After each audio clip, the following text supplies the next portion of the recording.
Bienvenue tout le monde à leçon 9. Alors, forteresse, suite. Donc, on espère que vous allez passer encore du bon temps. Nous, on a du bon temps ensemble. Et c'est le fun de discuter. On a passé là, quasiment 15 minutes à jaser de nos forteresses, puis comment le sommeil, puis comment... C'est très intéressant. Alors, j'espère que vous allez avoir des aussi bonnes conversations qu'on a autour de la table. Alors, on arrive maintenant, ce qui est merveilleux, c'est que la leçon 8, la semaine 8, on a vu nos problèmes. Toutes les forteresses avec lesquelles on a à lutter, il y en a dessus. Hein? Puis là, la leçon 9, ça, c'est la solution. Donc, c'est bien important. Et vous avez lu cette semaine qu'il s'est passé quelque chose lorsque vous avez cru en Jésus-Christ. Et là, c'est une question de foi. C'est une question de croire qu'est-ce que Dieu dit sur ce qui t'est arrivé dans ta nouvelle vie en Jésus-Christ. La Bible te dit là, que ton combat avec la chair, ça, c'est ton corps de péché. Et lui, il veut t'entraîner par les passions, par les désirs, par les convoitises qui viennent des sens. Hein? Le corps voit, le corps sent, le corps entend, le corps touche. Et le cinquième sens. Le goûter. Le goût, oui. Le corps goûte. Et c'est par ces sens-là et ces passions-là, ou ces convoitises, voilà le terme, ces convoitises-là qui viennent avec mes 5 sens et qui veulent dominer sur moi. Dominer sur mon cœur, qui, lui, est un cœur nouveau, un cœur transformé. Et je dois croire, là, je dois croire que ce nouvel homme, animé par l'Esprit de Dieu, domine sur le corps de péché et les passions qui viennent et me tentent. Et là, notre frère Daniel Marcoux a une illustration incroyable, merveilleuse, avec 2 gros chevaux, là, tu sais, et là, tu es là, puis toi, tu mesures 5 pieds 6 peut-être, 5 pieds 10, puis eux autres, hein, quasiment 6 pieds de haut, ils ont l'air immense, ils ont l'air dangereux. Ça, là, c'est ton corps de péché, là. Et toi, tu es là, au milieu, là, puis là, tu te dis, hey boy, hein, je dois les dominer, ces 2 chevaux-là, puis hein, c'est comme si je trace un sillon dans un champ. Et là, je dois croire que c'est moi qui domine. Et là, ça prend de la foi. Parce que la tentation du péché dans ce corps de péché est tellement intense qu'on a l'impression là, qu'elle va avoir la victoire. Et moi, j'ai remarqué qu'une tentation forte comme ça, là, ça dure 3-4 secondes. Si c'est autre chose, et là, on a plus des fois que la tentation. On a l'ennemi. On a le monde qui vient raviver la tentation. Alors, c'est un exemple si j'écoute la télé, etc. Là, c'est plus juste quelque chose qui vient de ma chair. Ça vient du monde. Oh! Donc, j'ai 2 ennemis à la fois, là. Il y a ma chair qui veut, puis il y a le monde qui vient me dire hey, « oui, regarde, ça, c'est bon, là. » Et là, quand je laisse aller, bien là, le 3e qui arrive, Satan. Puis qui, là, il dit... Et là, moi, ça m'est arrivé, clairement, une nuit entière, là, incroyable. Tourmenté, mais là, je n'étais pas conscient de mes 3 ennemis. Je n'étais pas conscient à l'époque que j'avais 3 ennemis. Là, j'essaie de lutter contre la chair, puis j'avais affaire à des démons qui, pendant toute la nuit, voulaient me faire pécher. Gravement. Et ça a pris la grâce de Dieu que je m'en sorte. Alors, donc, il faut vraiment là, distinguer les choses, premièrement, quel ennemi j'ai à faire face. Puis aussi, je dois croire que si cette tentation vient de moi, hein, je me lève, j'ai le goût de quelque chose, je n'ai pas été nécessairement influencé par le monde, mais c'est une tentation qui vient. J'ai le goût de manger mon 2e dessert, puis c'est fort, il a tellement bon, puis je devrais pas, je le sais, mais là, il est là, puis là, la bouche, ça bave, ça bave quasiment, les yeux deviennent... Tout ce que je vois, c'est mon 2e dessert. Bien, non. Je dois dire non. Et je dois dominer et voir cette image-là où je domine. C'est moi qui dis non. C'est le nouvel homme, animé par l'Esprit de Dieu, qui dit non à ce péché-là. Et qui domine sur la chair de péché. Là, ça prend un acte de foi. Parce qu'humainement, ça ne semble pas être domptable. Il te semble pendant quelques secondes que c'est trop fort. La tentation est trop forte. Mais c'est faux. C'est faux. On peut dominer sur le péché. Et moi, j'ai appris par cœur Romains 6, versets 1 à 11. Et des fois, quand la tentation me vient trop forte comme ça, je commence à citer le verset. Hein? Et vois-tu, là, je te dis ça, mais je ne l'ai pas revisé assez souvent dans les derniers mois. Et je dois continuer à travailler ça. Mais apprendre des versets par cœur pour dominer sur le péché. Mon fils, sois attentif à ma sagesse. Prête l'oreille à mon intelligence, afin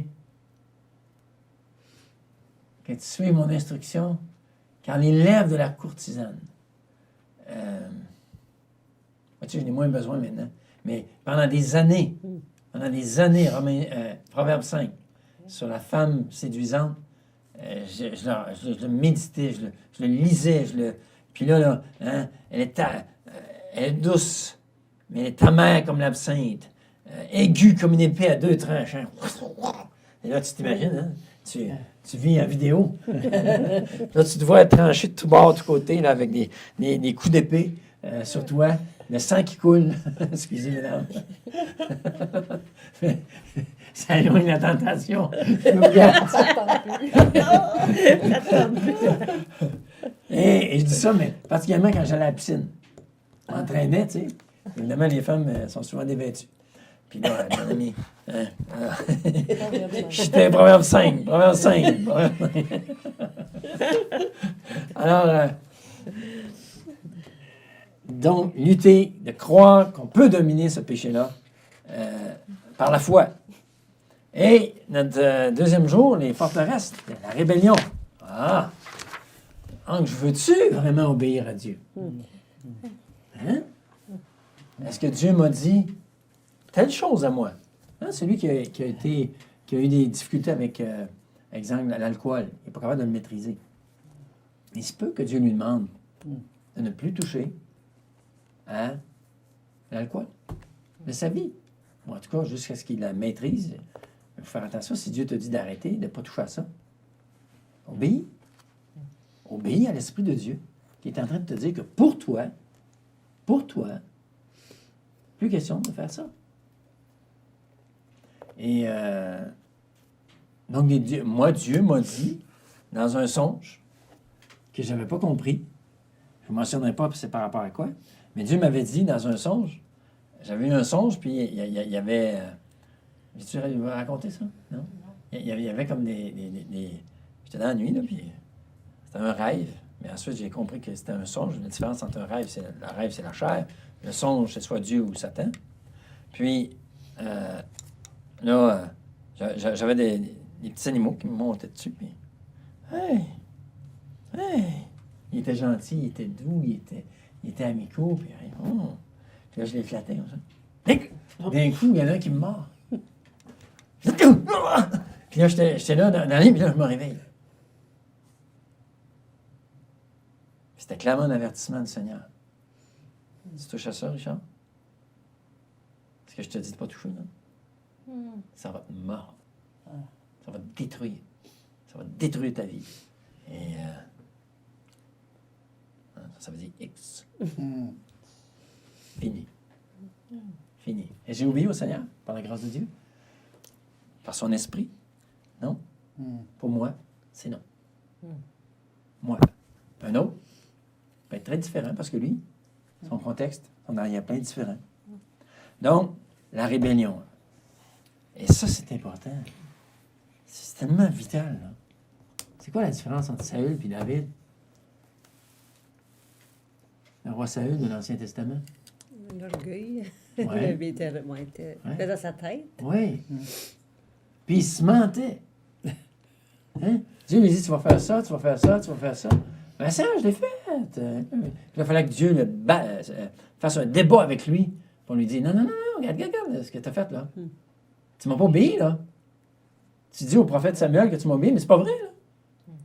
Et là, finalement, le prophète démasque Saül. Puis là, il dit, c'est vrai, mais il luttait avec... Donc, un homme selon le cœur de Dieu, une femme selon le cœur de Dieu, quand Dieu lui parle, là, elle obéit, il obéit. Arrête de contester avec Dieu. David, a-t-il été sans péché? Non. Eh boy, non. Hein? Mm. Il a vraiment gaffé, gravement. Mais il avait un cœur. Hein, quand Samuel l'a confronté par rapport... C'est Samuel, excusez. Nathan. Nathan l'a confronté par rapport à son péché. Il est resté 8 mois, là, sans confesser son péché. Pendant 8 mois, là. Tandis que la femme était enceinte. Et il a caché son péché. Puis là, quand Nathan l'a confronté, j'ai péché. J'ai péché. Pas de faux fuyant, pas d'excuses. Ah, c'était le péché de l'autre, c'est à cause de l'autre. Hein? J'ai remarqué ça. L'autre a péché contre moi, puis moi, je serais justifié. Parce que l'autre a péché contre moi, de pécher aussi. Ça, combien de fois j'ai vu ça? Je n'ai jamais justifié, même si l'autre a péché contre moi, de répondre par le péché. Je ne peux pas justifier ça devant Dieu. Sinon, Jésus aurait péché souvent. Hein? Il aurait été justifié de commettre bien des péchés. Non, on obéit au Seigneur. Et que Dieu nous donne des chrétiens en Amérique obéissants. Est-ce que tu es obéissant? C'est quoi ta relation avec l'autorité? Est-ce que l'autorité veut ton bien? Regarde en arrière. Si tu es désobéissant et rebelle, là, regarde ton arrière-plan. Comme on a vu dans une autre leçon, mais je le répète. Ensuite, l'abandon des droits. Oh, ça c'est... Donc, quelqu'un était avec quelqu'un ou dans des situations, et Dieu, dans certains cas, va clairement, si tu vas avoir la victoire là, dans ta vie, Dieu va clairement te demander d'une manière, entre guillemets, qui semble injuste, à abandonner clairement un droit légitime parce que l'autre pêche contre toi, puis il continue à pécher contre toi. Tu as beau lui dire, il continue à ne pas changer. Tu as beau lui en parler, lui pardonner, lui repardonner et lui repardonner, ça ne change pas. Et là, tu as le choix. Soit que tu meurs à toi-même, puis que tu aimes, puis que tu fasses toi ce que Dieu te demande, même si l'autre n'accomplit pas ce que Dieu lui demande, et d'abandonner le droit. Et là, ça, c'est douloureux. Abandonner réellement un droit, c'est toujours douloureux. Jésus, au jardin de Gethsémani, c'est ce qu'il a fait. Et mes amis, qu'il a abandonné les droits-là. Quand on médite tout ce qui s'en venait là. C'est ça l'amour. C'est d'abandonner mes droits. C'est de mourir pour que l'autre vive. Abandonner les droits, là, c'est de mourir pour que ceux autour de moi puissent vivre. Ça, c'est pas très populaire aujourd'hui. C'est vraiment pas populaire. Hein? Fais ce qui te fait du bien. Fais-toi du bien. Tu le mérites. Hein, les annonces? Pourvu que tu es bien dans ta peau. Pourvu que tu sois bien dans ta peau. Peu importe ce qui arrive, peu importe si tu détruis ta famille, détruis ton mariage, détruis tes enfants, détruis tout autour, toi, tu vas être bien. La Bible, l'exemple de Jésus, l'Évangile, c'est que je meurs pour que tu vives. Et il faut que ce soit volontaire.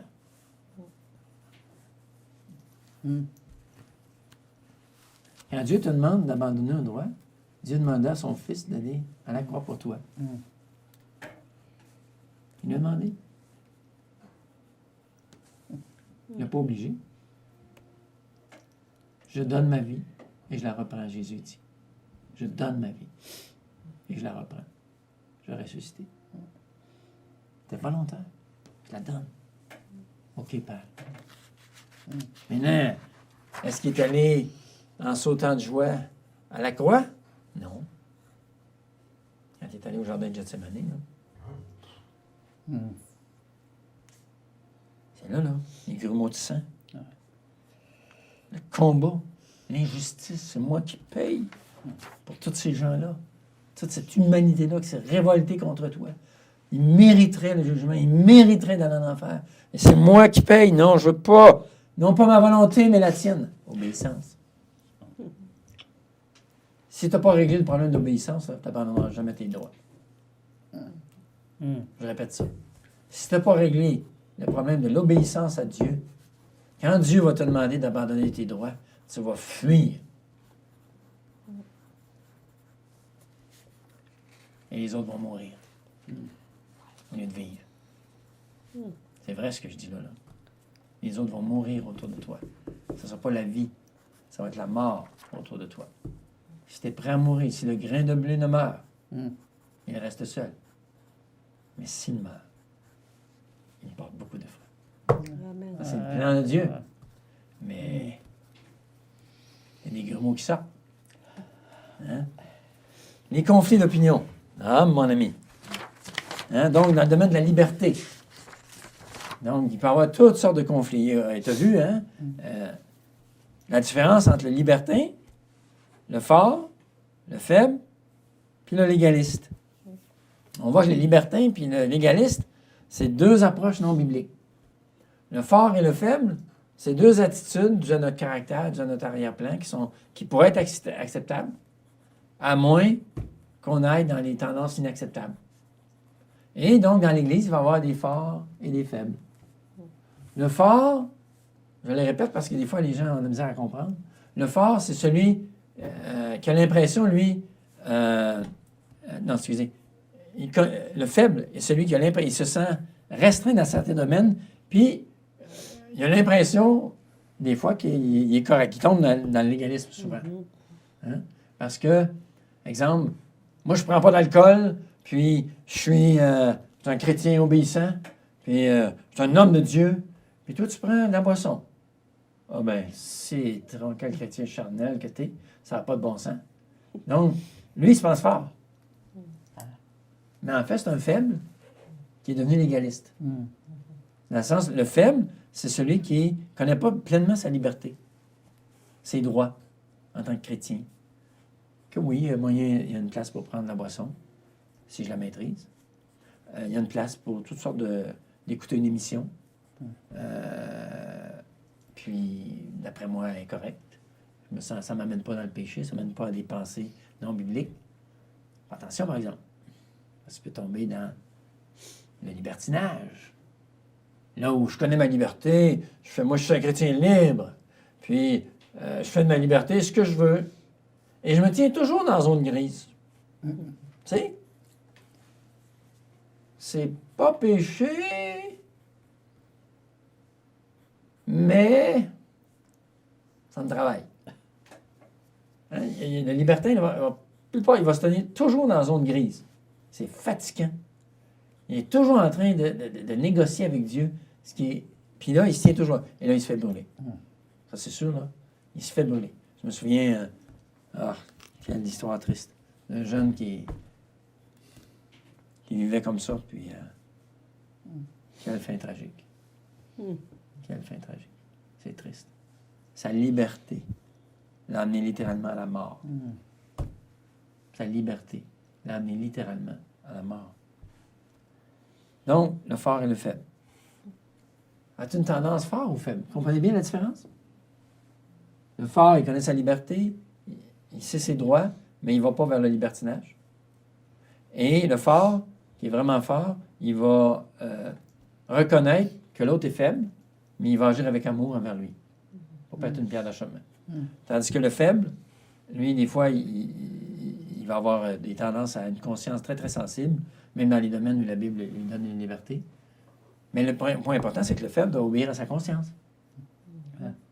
Si tu crois qu'une chose n'est pas correcte, tu ne devrais jamais la faire. Jusqu'à ce que tu sois convaincu qu'elle est correcte. À cause de la conscience. Tu éduques ta conscience à obéir à ta conscience. Si tu fais quelque chose et tu as un doute, je prends l'exemple des films sur les Romains. Si j'avais continué, ma conscience m'accusait, j'étais en train d'émousser la conscience. Elle devenait comme moins tranchante. Donc, quand tu arrives à un autre domaine, et tu peux arriver des chrétiens qui ont fait naufrage par rapport à leur conscience. C'est grave. On appelle ça des faux docteurs dans Timothée. Ils n'obéissent plus à la conscience. Ils sont habitués de ne pas l'écouter. Donc, quand ta conscience te parle, là, tu l'écoutes et tu fais une étude biblique avec quelqu'un qui est mature pour te libérer, si tu peux te libérer. Mais il faut que ce soit la Bible qui t'aide à te libérer et te dire, oui, je suis libre là-dedans. C'est très important, ce chapitre-là. Sinon, tu vas avoir un paquet de conflits. Hein? Et là, il y a toutes les indications que vous avez à la page 128 sur la tendance que le fort a de mépriser, que le faible a de juger. Donc, un chapitre à relire pour bien comprendre le principe, puis dire, OK, là, je fais affaire à un faible. Là, je ne commence pas à discuter ses opinions. Lui, il est convaincu, dans sa conscience. Mais non, come on, t'es un légaliste. Non, non, il est faible. Respecte-le. Dans sa faiblesse, lui, il veut plaire à Dieu. Tant qu'il ne te l'impose pas, c'est correct. Quand il commence à t'imposer ses lois, son légalisme, là, on entre dans une autre catégorie. Et il y a finalement les soucis. Ah, mes amis. C'est intéressant que Jésus dit, vous vous souvenez la parabole du semeur? Il y avait 3 choses que Jésus décrit comme dominant sur nous. L'amour des richesses, la séduction de ce monde, il me semble, et les soucis. C'est comme si ça n'a pas rapport. La séduction des relations, on comprend. Hein, les richesses. Là, l'autre, il ne vient pas. Là. La séduction des richesses. Voyons.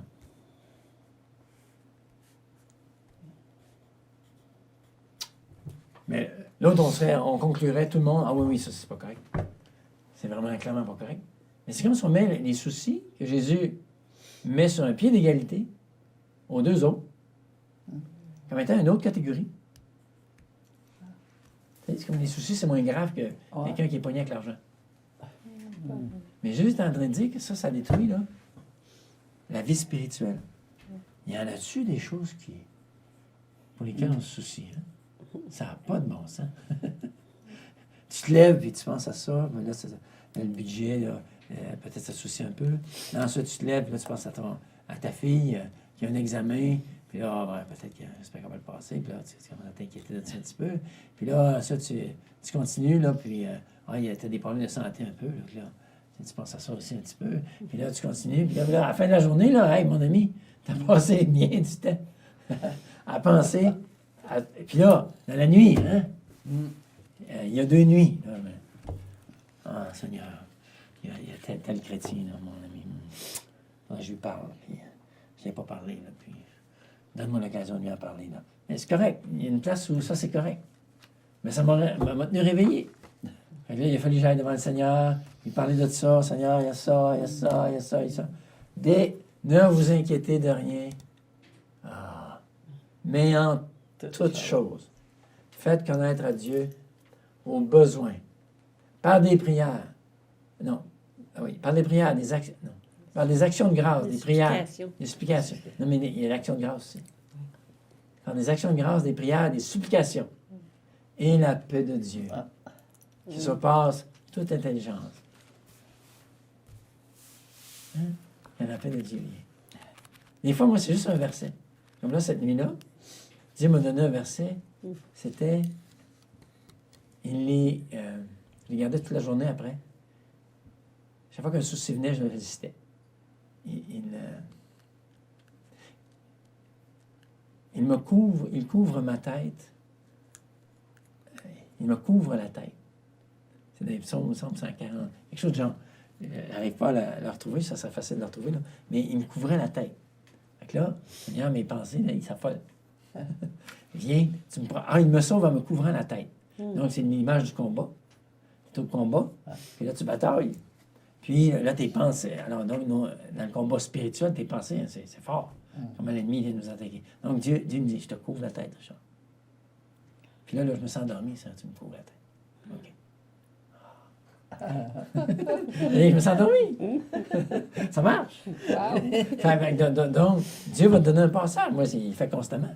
Dieu te donne un passage pour le combat que tu es en train de livrer. Et sois conscient que dans les soucis, l'ennemi est là-dedans. Hein? Il n'est pas à peu près. Lui, il va t'en donner les scénarios. Lui, il va t'en bâtir regarde, il va se passer ça, il va se passer ça. Puis là, mon ami, hein, on fait tout ça. Puis là, finalement, il n'y a rien de ça qui s'est passé. On s'est fait des soucis pour rien, malheureusement. Donc, les soucis, là, c'est aussi grave que la séduction des richesses. Alors, ça finit par de la vie. Ça va revenir. L'orgueil de la vie. Oui! Et- L'orgueil, la séduction de... Hein? Non, ça, c'est dans l'argent. Non, c'est pas ça. Ouais, non. Mais ça va quand même pas dans la même pensée. C'est que c'est grave, se soucier. Et donc, c'est une forteresse. Puis si on ne la règle pas, là, ça peut donner terrible. On s'inquiète de tout. Les inquiétudes prennent le dessus. Et il faut contrer ça là, par la plénitude de l'esprit. On a vu les caractéristiques de la plénitude de l'esprit. Les chants. Tu mets de la bonne musique, là. T'écoutes. Il va te parler. Des fois, là, c'est la seule façon que Dieu parle. T'es fatigué, t'es pas capable de lire ta Bible, pas capable de... Puis là, t'écoutes.